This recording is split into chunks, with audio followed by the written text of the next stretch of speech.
नमस्कार, मैं हूं पंकज सिंह जाडेजा। हमारा उद्देश्य है राष्ट्र से स्नेह, राष्ट्र का सम्मान।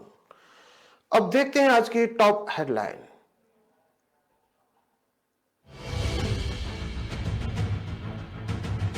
यार्ड तक सुरंग बनाई, 30 करोड़ के 16 इंजन उड़ाए। मुजफ्फरपुर में इंजन का सिर्फ ढांचा छोड़ा, पार्ट्स गायब। नेपाल और आंध्र प्रदेश में खपाता था आरोपी।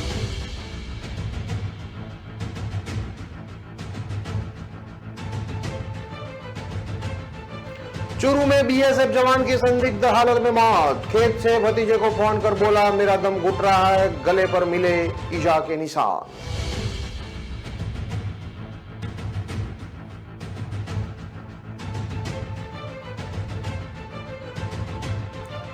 पता होता कि विस्फोट करेगा तो उसी ट्रैक पर बांध देता। उदयपुर ब्लास्ट आरोपी के पिता बोले बेटे को फांसी दे दो, हमारी कोई जमीन नहीं है।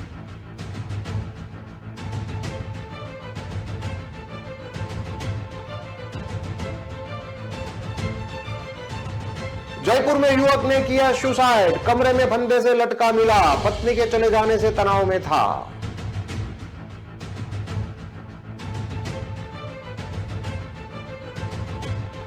स्टूडेंट डूबे तो दोस्त ने कहा जंगल में खो गए हैं। हादसे के बारे में सही जानकारी देने से डर गया था मयंक, बाद में पुलिस को बताई सच्चाई। अब देखते हैं खबरें विस्तार से। मुजफ्फरपुर में रेल इंजन के पार्ट्स की चोरी केस में नए नए खुलासे हो रहे हैं। बताया जा रहा है कि बरौनी के गढ़हारा रेलवे यार्ड से चोरी हुए 16 रेलवे के इंजन के सभी पार्ट्स और पुर्जे खपाने वाला मनोहर शाह फरार है। आशंका है कि वह नेपाल भाग गया है। आपको बता दें कि बरौनी के पास गढ़हारा रेलवे यार्ड में खराब इंजन लगाया जाता है, जहां से चोरों का एक गिरोह रेल इंजन में लगे तांबा का वायर और एल्यूमिनियम के पार्ट्स को चोरी करके जिले के विभिन्न स्क्रैप कारोबारी के हाथ बेच दिया करता था। इसका खुलासा होने पर रेलवे पुलिस ने चोरी की प्राथमिकी दर्ज कर जांच शुरू कर दी है। रेल पुलिस ने गढ़हारा के आसपास के इलाकों से 3 चोरों को गिरफ्तार किया है। इस गिरोह के सरगना चंदन कुमार से पूछताछ के आधार पर मुजफ्फरपुर के प्रभात नगर कॉलोनी के मनहरलाल शाह के स्क्रैप गोडाउन पर छापेमारी की गई और वहां से चोरी हुए 13 बोरा रेलवे के इंजन पार्ट्स बरामद किए गए। उसने अपने गोदाम में रेल इंजन के कल पुर्जे को गलाकर नेपाल और आंध्र प्रदेश में खपा दिया है। जिन रेल इंजनों के पुर्जे मनोहर ने 50, उसमें एक एक इंजन की कीमत करीब 2 करोड़ है। इस हिसाब से मनोहर 16 इंजन के करीब 30 करोड़ के पुर्जे बेच चुका है। अब गढ़हारा यार्ड में इन इंजनों का ढांचा भर बचा है। मनोहर पर 2010 में रेलवे का चोरी का सामान खरीदने के जुर्म में मुजफ्फरपुर आरपीएफ में 2 केस भी दर्ज हुए थे। वह 2 बार जेल भी जा चुका है। वह उत्तर बिहार के 12 जिलों के विभिन्न स्टेशनों से चोरी रेलवे की संपत्ति की खरीदी बिक्री करता है। गुरुवार की देर रात तक मुजफ्फरपुर स्थित उसके घर पर छापेमारी हुई थी। मनोहर की संपत्ति की जांच ईडी या इनकम टैक्स डिपार्टमेंट से कराने का निर्णय आरपीएफ ने किया है। 1.5 साल से 115 एकड़ में फैले गढ़हारा यार्ड में डीजल इंजन के पुर्जों की चोरी सुरंग बनाकर हो रही थी, लेकिन आरपीएफ को भनक तक नहीं लगी। एक दिन सुरंग से निकलते हुए लोगों को वहां मॉर्निंग वॉक करने वाले लोगों ने देखा तो आरपीएफ को सूचित किया। इसके बाद गुड्डू निषाद, मुकेश कुमार उर्फे सैंटलवा, फिर सन्नी कुमार सिंह को गिरफ्तार किया गया। इनकी निशानदेही पर मनोहर शाह तक आरपीएफ पहुंची। आरपीएफ ने मनोहर के गोदाम के सामान को जब्त करके उसके भांजे को जिम्मेनामा पर दिया है। गुरुवार को भगवानपुरा के प्रभात नगर में मनोहर शाह के गोदाम पर करीब 5 घंटे तक छापेमारी हुई थी। इसमें गढ़हारा यार्ड में खड़े डीजल इंजन के चोरी के पार्ट्स बरामद हुए हैं। तांबे का तार और अन्य कीमती सामानों को वह गला चुका है। फिर भी चोरी का 13 बोरा सामान बरामद हुआ है। इसकी कीमत करीब 1.5 करोड़ रुपया बताई जाती है। 20 साल पहले मनोहर ठेला पर कबाड़ खरीदता था। धीरे धीरे उसका संपर्क रेलवे का लोहा, तांबा और तार समेत अन्य सामान चोरी करने वाले गिरोह से हुआ। वह रेलवे का चोरी का सामान खरीदने लगा। इस धंधे में अधिक आमदनी देखकर मनोहर ने बोचहा स्थित अपनी पैतृक जमीन में से 10 कट्टा बेचकर इस धंधे में पैसा लगाया। जेल से छूटने के बाद मनोहर ने मुजफ्फरपुर में दो बर्तन की दुकान खोली। इसकी आड़ में वह चोरी के सामान की खरीद बिक्री बड़े पैमाने पर करने लगा। इंजन चोरी होने की घटना नई नहीं है। 21 दिसंबर 2021 को पूर्णिया कोर्ट स्टेशन से सीनियर सेक्शन इंजीनियर ने रेल इंजन बेच दिया था। वह फिलहाल जेल में है। समस्तीपुर में भी 2021 में 25 पुराना डीजल इंजन आया था। मनोहर शाह को गिरफ्तार करने के लिए विशेष टीम गठित की गई है। गिरफ्तारी के बाद अन्य तथ्य सामने आएंगे।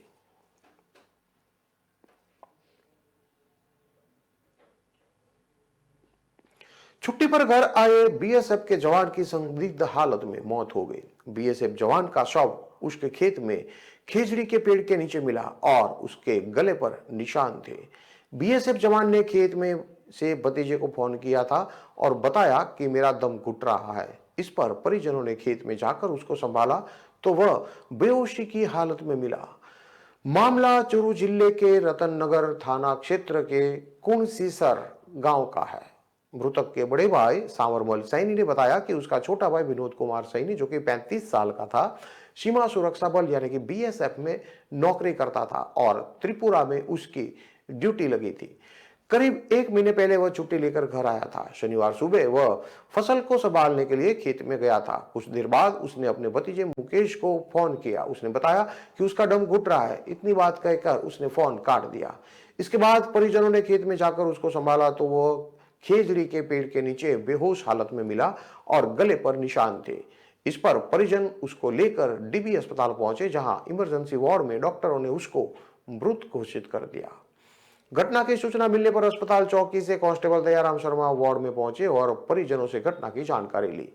सावरमल सैनी ने बताया कि 4 भाइयों में विनोद सबसे छोटा था। साल 2011 में वह बीएसएफ में भर्ती हुआ था और फिलहाल त्रिपुरा में तैनात था। विनोद की शादी 2009 में श्री डूंगरगढ़ निवासी भवानी हुई थी और उसके 6 साल की बेटी और 4 साल का बेटा भी है। उधर बीएसएफ के जवान की मौत की सूचना मिलने पर अस्पताल में गांव के लोगों की भारी भीड़ जमा हो गई। रतननगर थाना के एएसआई कैलाश ने बताया कि छुट्टी पर घर आए बीएसएफ के जवान की मौत का मामला सामने आया है। सूचना पर अभी अस्पताल पहुंचे हैं और मामले की जानकारी जुटाई जा रही है। शव का पोस्टमार्टम करवाया जाएगा, जिसकी रिपोर्ट में ही पता चल पाएगा कि मौत किस कारण से हुई थी।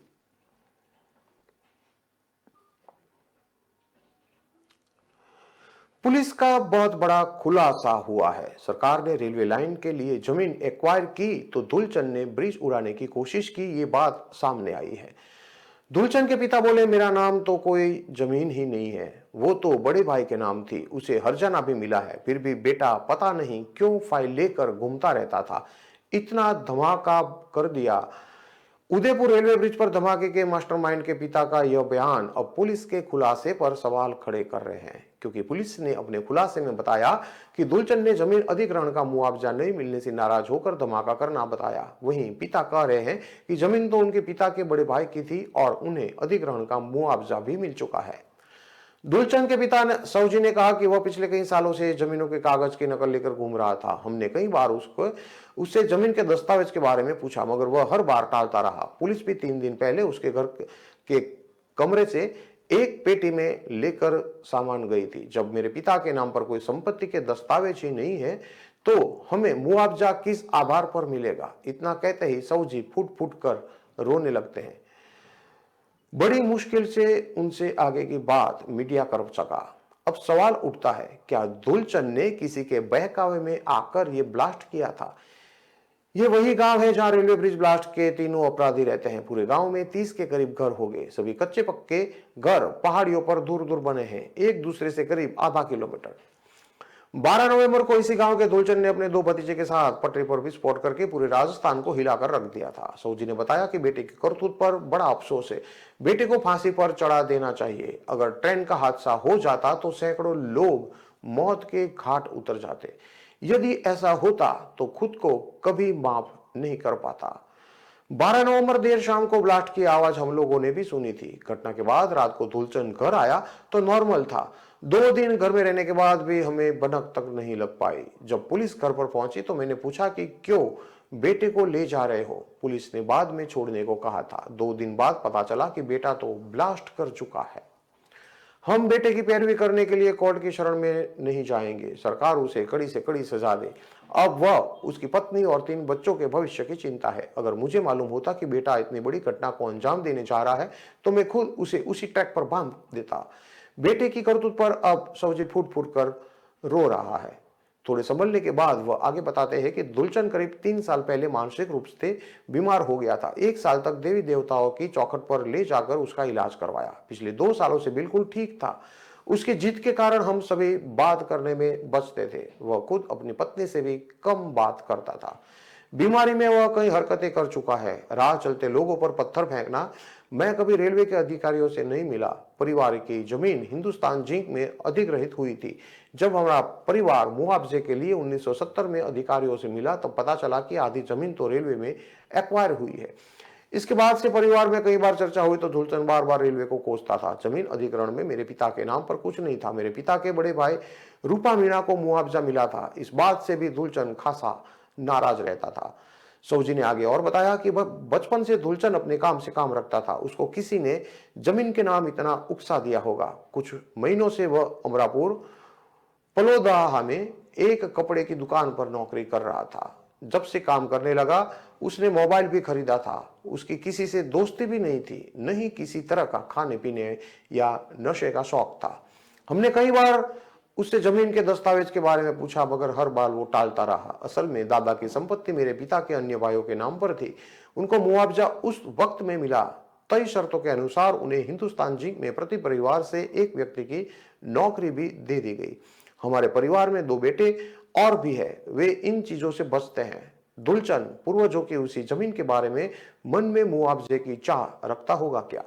उसे हिंदुस्तान जिंक समेत अलग अलग जगहों पर अप्लाई करने पर जब तक कोई नौकरी भी नहीं मिली थी। मैंने मेरे पूरे जीवन में कभी भी किसी विभाग या हिंदुस्तान जिंक से जमीन के मुआवजे की मांग नहीं की है। दुलचंद को मुआवजा किस आधार पर और कहां से मिलेगा? दुलचंद की पत्नी सुशीला ने कहा कि घटना के दिन वह काम पर जाने का कहकर निकले थे। देर रात को आए तो भी ज्यादा बात नहीं की। वह बेहद जिद्दी थे, ज्यादा किसी से बात नहीं करते थे। उन्होंने कभी घर पर इतनी बड़ी साजिश की भनक तक नहीं पड़ने दी। पति ने इस तरह की खुन्नस पाल ली थी। इतनी बड़ी घटना को अंजाम दे दिया है यह हमने सोचा तक नहीं था। दुलचंद के पिता सौजी मीणा हिंदुस्तान जिंक की माइंस में फिटर के रूप में 1981 से 2001 तक काम कर चुके हैं। उनको नौकरी उनके पिता के बड़े भाई रूपा जी ने दिलवाई थी। बाद में रूपा जी के बेटे हो गए तो उन्होंने शिकायत कर हटवा दिया। सौजी के पिता 5 भाई थे। उनके पिता सबसे छोटे थे। ऐसे में उनके पिता के नाम पर खातेदारी जमीन नहीं थी। उन्होंने कहा कि 1970 में जब हिंदुस्तान जिंक ने जावर माइंस के पास बालड़िया में करीब 5 बीघा जमीन अधिग्रहित की, इस दौरान जिंक ने वादा किया था उसकी भी जमीन होगी। उसके परिवार के एक एक व्यक्ति को कंपनी में नौकरी दी जाएगी। पिता या मेरे पास कोई वैध दस्तावेज नहीं थे। इस वजह से मैं कभी दावा करने नहीं गया। 2 साल पहले भी दुलचंद ने जावर माइंस थाने के बाहर घर के सभी बर्तन ले जाकर हंगामा किया था। हमने काफी समझाया मगर वह नहीं माना था।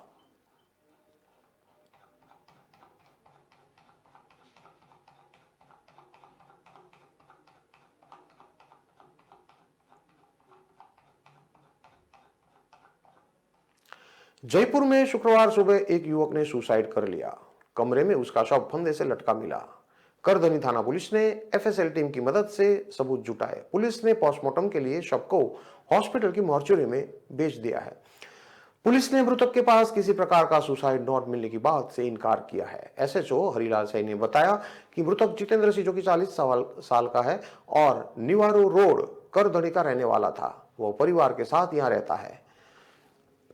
मकान के ग्राउंड फ्लोर पर उसके 2 भाई और वह फर्स्ट फ्लोर पर रहता है। वह नशे का आदी था। करीब 1 महीने पहले उसकी पत्नी पीहर चली गई थी, जिसके चलते वह तनाव में रहता था।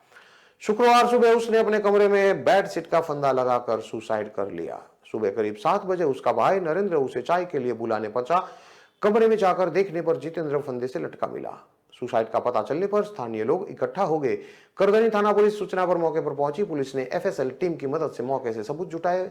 मौका मुआ होने के बाद शव को फंदे से उतारा गया। पुलिस ने पोस्टमार्टम के लिए शव को हॉस्पिटल की मॉर्चरी में भिजवा दिया है। पुलिस का कहना है कि मृतक के पास सुसाइड नोट नहीं मिला है। प्रथम दृष्टया जांच में सामने आया है कि पत्नी के पियर जाने के बाद से वह तनाव में था। पुलिस सुसाइड के कारण का पता लगाने का प्रयास कर रही है।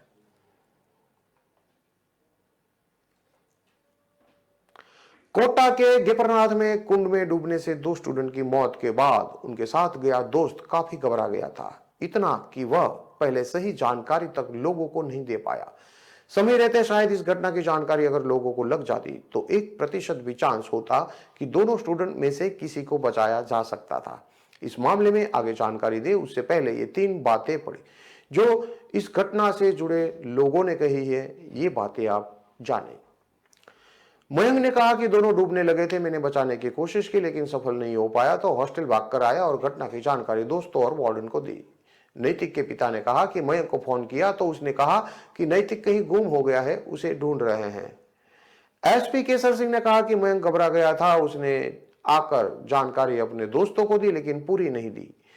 उठा ने कहा कि उसके साथ 2 दोस्त गए थे जो अंधेरे में कहीं जंगल में खो गए हैं। ये 3 बातें साफ करती है कि घटना के बाद मयंक काफी घबरा गया था, इसलिए पहले डर के चलते वह किसी से कुछ बताने की हिम्मत नहीं कर पा रहा था। गुरुवार शाम को आरकेपुरम थाना इलाके में गेपरनाथ घूमने गए कोचिंग के बच्चों में से 2 मध्य प्रदेश के सागर के रहने वाले नैतिक और बिहार के मधुबनी के रवि की कुंड में नहाने के दौरान मौत हो गई थी। शुक्रवार सुबह इन दोनों के शव बाहर निकाले गए। लाश कुंड में 25 फीट नीचे से निकाली गई। उनके साथ गया दोस्त कोचिंग स्टूडेंट मयंक की सूचना के बाद शुक्रवार को शव निकाले गए। घटना के बाद ज्यादा जानकारी के लिए और सुरक्षा की दृष्टि से पुलिस ने मयंक को अपने संरक्षण में थाने में पर रखा। उससे जानकारी हासिल की गई। इस दौरान उससे किसी को बात भी नहीं करने दी जा रही थी। मयंक से बात करने जब मीडिया के लोग थाने पहुंचे और उसका इंटरव्यू करने लगे तो पुलिस कर्मियों ने यह कहते हुए मना कर दिया कि वो नाबालिग है और अपराधियों के अधिकारियों ने उसे मना कर दिया। मीडिया ने मयंक से ऑफ कैमरा बात की तो उसने सिर्फ यही बताया कि हम तीनों शाम को 4 बजे गेपरनाथ घूमने गए थे। हम नीचे कुंड की तरफ गए और एक पत्थर पर बैठ गए। वो दोनों यानी कि नैतिक और रवि कुंड में नहाने लगे। चट्टान से दूर होते ही वह डूबने लगे। मैंने बचाने की कोशिश की लेकिन नहीं बचा पाया। वहां कोई नहीं दिखा तो वापस आया और दोस्तों और वार्डन को जानकारी दी। मीडिया ने पूछा कि क्या ड्रिंक की थी तो उसने कहा कि उन दोनों ने की थी, मैंने नहीं की थी। उसके बाद वो नहाने चले गए। नैतिक के पिता मनोज सोनी ने बताया कि हम रोज 3-4 बार नैतिक से बात करते थे, सुबह 7, दोपहर 12 और 1 के बीच और शाम को 7 बजे के बाद बात करते थे। दोपहर में उसके कोचिंग जाने का समय होता था इसलिए ज्यादा बात नहीं हो पाती थी तो शाम को पूरा परिवार बात कर लेता था। वीडियो कॉल पर भी बात होती रहती थी। गुरुवार को सुबह और दोपहर में बात हुई थी। दोपहर में बात हुई तब नैतिक ने कहा था कि वह कोचिंग जा रहा है। शाम को वापस बात करने के लिए जब फोन किया तो उसका फोन नहीं लगा। इसके बाद मैंने उसके दोस्तों को कॉल किया, मयंक को भी किया लेकिन उन्होंने कुछ भी नहीं बताया। मैंने कहा कि हॉस्टल में होगा। हॉस्टल पता किया तो वहां भी नहीं था। फिर मयंक ने कहा कि नैतिक मिल नहीं रहा है तो मैंने कहा कि जाकर पुलिस में रिपोर्ट लिखवाओ। उसके बाद करीब 9:30 बजे मेरे पास हॉस्टल से फोन आया कि आप कोटा आ जाओ। मुझे बताया नहीं कि क्या हुआ है। बच्चे की चिंता थी तो तुरंत रवाना हो गया। यहाँ सुबह पता लगा कि वह डूब गया है। मनोज ने बताया कि वह पढ़ने में काफी तेज था। 11वीं करने के बाद ही उसने कहा था कि 12वीं क्लास के साथ मैं कोचिंग भी करूंगा ताकि मेरी इंजीनियरिंग की तैयारी हो जाए। इस घटना का शिकार हुआ कोचिंग स्टूडेंट रवि का भाई रौनक भी कोटा में रहकर पढ़ाई कर रहा है। वह रवि से अलग कमरा लेकर हॉस्टल में रहता है ताकि दोनों को पढ़ाई में कोई डिस्टर्बेंस ना हो। रौनक ने बताया कि गुरुवार दोपहर 2 बजे रवि को फोन आया था और उसने पूछा था कि मैंने खाना खाया या नहीं, बस इतनी ही बात हुई थी। उसके बाद शाम को मेरी मम्मी ने रवि को कॉल किया लेकिन उसका फोन बंद था। मैंने फोन किया तो फोन बंद आया। रौनक ने बताया कि उसके बाद वह रवि के हॉस्टल पहुंचा और वहां वह नहीं मिला तो वार्डन से पूछा। वार्डन ने बताया कि वह 4-5 जगह के बारे में पूछ रहा था। हो सकता है वह घूमने गया हो लेकिन उसका कुछ पता नहीं लगा तो वार्डन के साथ जाकर हमने जवाहर नगर थाने में इस बात की सूचना भी दी थी।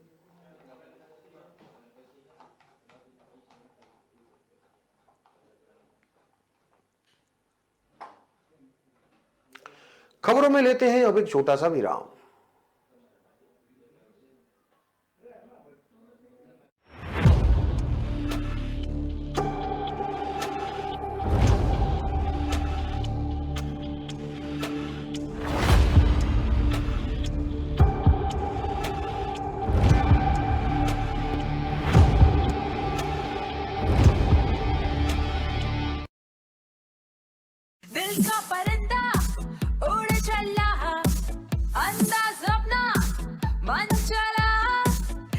गीत सुन ले, जी भर के जी ले, रुक जाना तू अब ठहर। Lyra, anytime, anywhere. Lyra, everybody loves to wear. Lyra, anytime, anywhere.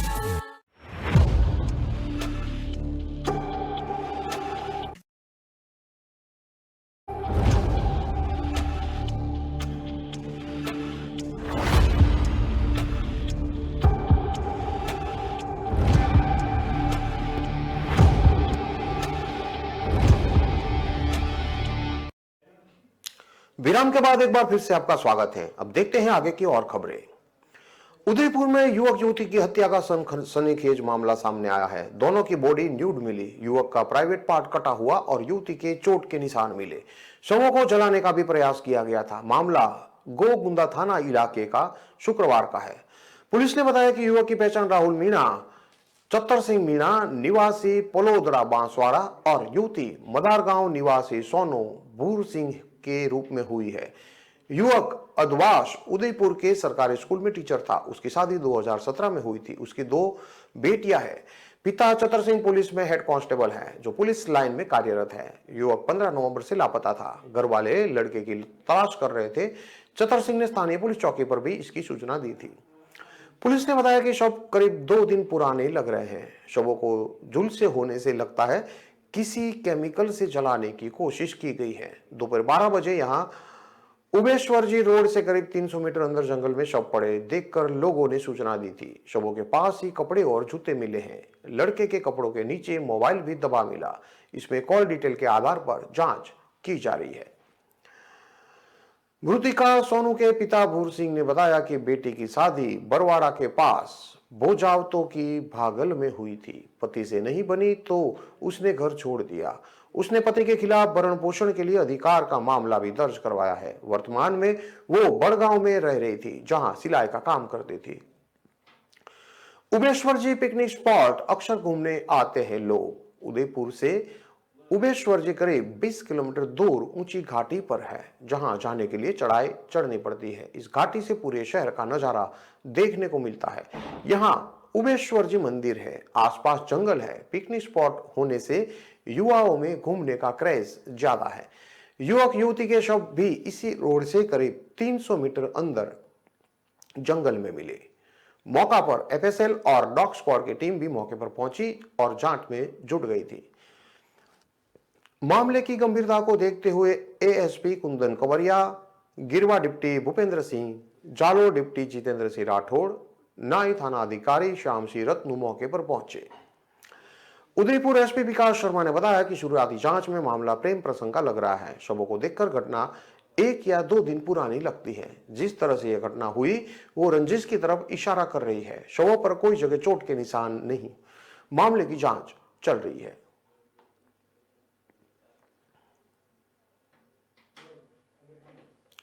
Congress की भारत जोड़ो यात्रा के बीच बीजेपी ने कांग्रेस सरकार के 4 साल पूरे होने को लेकर आंदोलन की तैयारी कर ली है। कांग्रेस की भारत जोड़ो यात्रा के फिलहाल 3 दिसंबर को राजस्थान पहुंचने का अनुमान लगाया जा रहा है। इसी बीच 29 नवंबर से बीजेपी जन आक्रोश आंदोलन 2022 की शुरुआत करेगी। इस आंदोलन के तहत प्रदेश भर की हर विधानसभा में रथ यात्रा और जनसभाएं आयोजित की जाएगी। 29 नवंबर को जयपुर से बीजेपी का पहला रथ रवाना होगा। इसी तरह अलग अलग विधानसभाओं में ये रथ घूमकर कांग्रेस सरकार के 4 साल पूरे होने पर उसे घेरने को काम करेगा। इस बीच अलग अलग सभाएं होगी, जिनमें बीजेपी वर्तमान सरकार की विफलताओं को गिनाएगी। 17 दिसंबर तक यह पूरा आंदोलन चलेगा।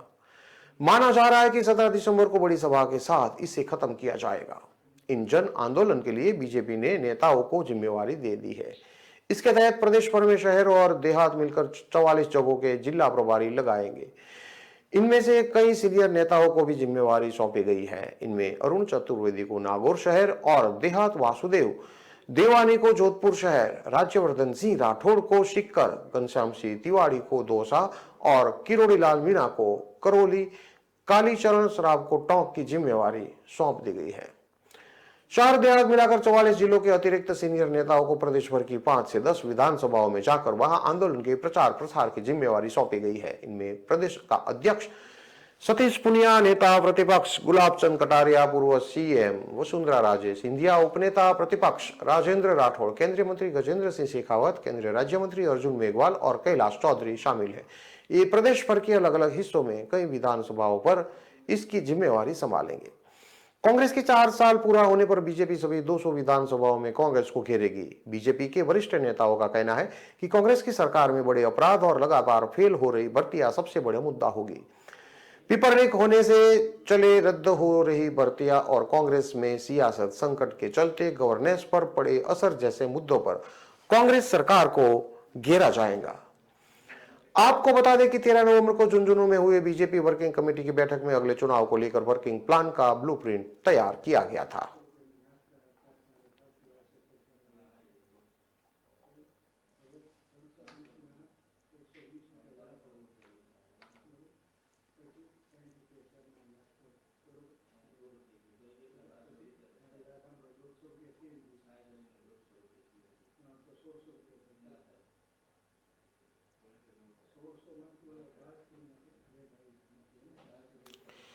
इन सभी खबरों को विस्तार से पढ़ने के लिए आप हमारे वेबसाइट का भी प्रयोग कर सकते हैं। हमारा वेब का पता है www.kalamkartavya.com। हमारी कलम ही हमारा कर्तव्य है के उद्देश्य के साथ खबर को आप राष्ट्र प्रथम के साथ भी देखते रहिए। नमस्कार।